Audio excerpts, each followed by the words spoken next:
What is going on, everyone? Today I'm going to show you how to reset the oil change message on the dash of your Ram ProMaster. This should work for the 2013 to current 2021 ProMasters. This particular one is a 2017. I'm going to go ahead, put the key in, and just turn it to the on position. I'm not going to start it, just to show you. Oil change, there we go. So it does have the message on. So what we're going to do is you're going to put the key in, turn it so that the dash cycles, but don't start it.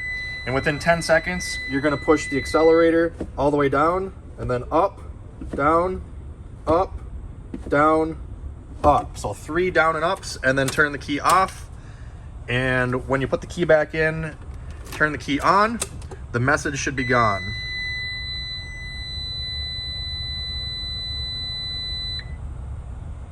There you go. As you see, there's no more oil change interval light on, so that is it. Very easy. Hopefully this video helped you out. If it did, make sure you hit that like button, comment down below with any questions, subscribe for more videos like this, check out all my other videos, and check out all my socials.